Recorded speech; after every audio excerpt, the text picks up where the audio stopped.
In the past, we got probably 90% of our raw material off of federal forests, and it's been 12 years since we've had a federal timber sale, so we're really struggling to get wood here. 2 years ago, I guess, we were successful bidder on 2 BLM timber sales.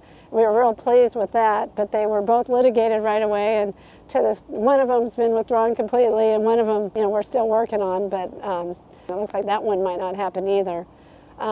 Last week, we bid on a BLM timber sale that was a salvage sale. There was a big storm over a year ago, and there was a huge blowdown over near Butte Falls, and we bid on a timber sale there last week that was blown down in, I think, January of '08, and then in August of '08 a fire came through and burned through, but there was still value left in the logs, so they held a timber sale last week. It was blown down and burned, and it was litigated, and that sale wasn't awarded either. So we're not quite sure how we're ever going to get a federal timber sale if even blown down, burned, and probably buggy logs can't come to us. This is our maxi mill. We built this in the 70s when the public started wanting to go towards small diameter wood. We thought the future would be in small diameter wood, so we built this sawmill. But then as time passed, the federal forests weren't just moving away from larger diameter harvest, but they were moving away from any harvest at all. The sawmill has to be upgraded all the time, and this mill was a high production type sawmill, and in order to justify the improvements, we'd have to have plenty of wood and plenty of raw material. And with the lawsuits and all the litigation that came out about federal timber harvest, we could see that the federal forest harvest wasn't going to be what we would need to support this mill and to support those improvements we'd have to keep doing.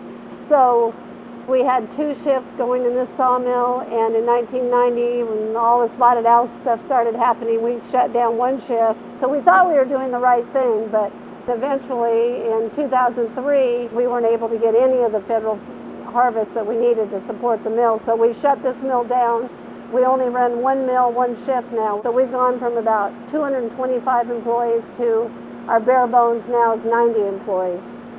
We talk about just roadside salvage and hazard tree removals along the road systems in the Siskiyou National Forest.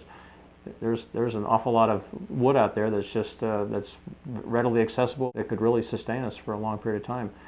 Those things just aren't happening in this forest around us.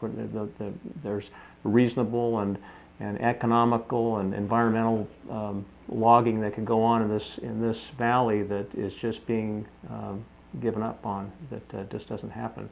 The reasons that I think the Forest Service shies away from salvage and from roadside hazard tree removal is the threat of litigation.